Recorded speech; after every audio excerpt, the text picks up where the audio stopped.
Sathyabama Institute of Science and Technology.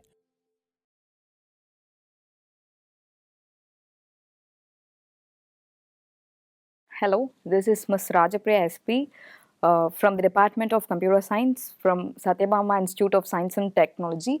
So today the topic is CPU scheduling, and that we're going to see first come first serve first.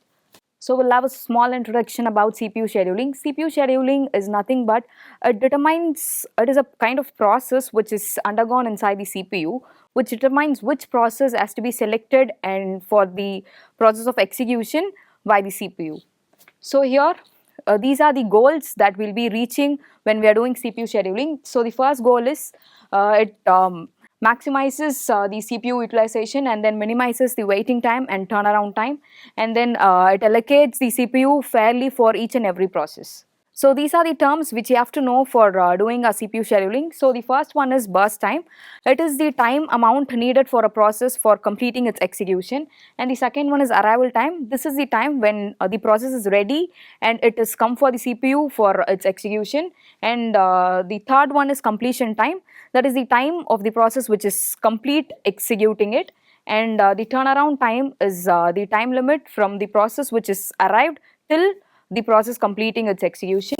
And the last one is its waiting time. So this is the time of waiting period without getting that is the process will be keep on waiting for the CPU time, so that is called as the waiting time.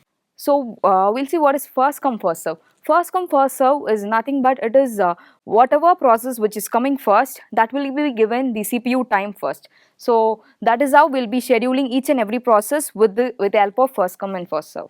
So this is the process table that we're going to have, and these are the process that we're going to schedule with the help of first come first serve.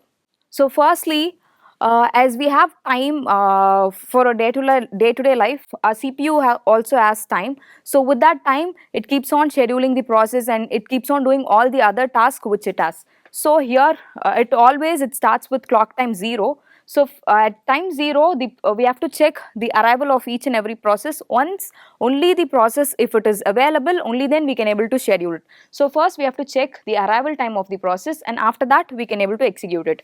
So first at the time 0, only the process P2 is available. So that thing will be scheduled first. Even though in the table the process 1 is given first, we will be scheduling the process 2, as because only the process 2 has arrived before process 1.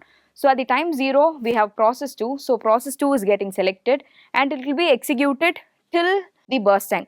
As because this is a non-preemptive process, that is when a process is got selected by the CPU, it will complete its execution throughout the cycle and only then it will give back the CPU. So the process 1 starts at the time 0 and it keeps on going for time 1, time 2, and it ends only at time 3 because process 2 needs 3 minutes of time. So till that process 2 will be keep on executing, and after that we'll check for the next first come process. After P2 we'll check for the time. Now the time was till 3. So now the process 2 has been arrived and no other process has been arrived. So this has come after P2. So P1 will be getting processed. P2, that is P1 will be getting processed from 3 to 5, and then at the time 5 the process P4 has been arrived. So after P4 arrived, the P4 will be given the CPU time and it will be running from that is the time 5 till the 9th time. And next process is P5. It has been arrived at the time 6 and P3 is still not arrived, so it will not be given the CPU time, and P5 need 5 burst time. So it starts from 9 and it completes at 14. And lastly, the process which is arrived is P3. So it will be selected by the CPU and it will start running from 14 and it will be ending at 17. So this is the whole total thing is called as Gantt chart. With the help of this chart, we can able to calculate the completed time of each and every process. So for process P2, the completed time will be 3, and the process P1, the completion time will be 5, and for process P4, the completion time is 9, and process P5, the completion time is 14, and process P3, the completion time is 17. So this is the chart we're going to prepare for turnaround time and waiting time. So this is the formula for turnaround and waiting time. turnaround time is nothing but the total amount of time a process comes in to the CPU and till its execution completes.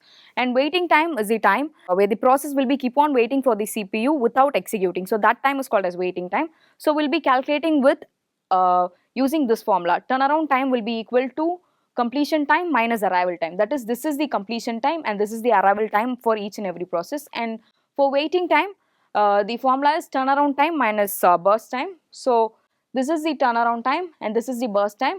By reducing this, we'll get the answer for each and everything. So first, we'll see the turnaround time of the process 1.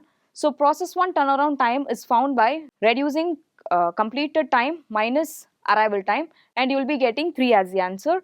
And for process 2, the completion time is 3 and the arrival time is 0, and the answer will be 3, and it will be keep on, this will be the same sets for each and every process. And for the waiting time, we'll be reducing turnaround time from with the burst time. By reducing this both, you'll be getting each and everything as the waiting time. So first come first serve is the simplest scheduling among the all the scheduling. So this has a disadvantage that it has a conveyor effect, which is if we have a long process, it will delay all the other process. So this is the great disadvantage of it. So this is all about first come first serve. Thank you.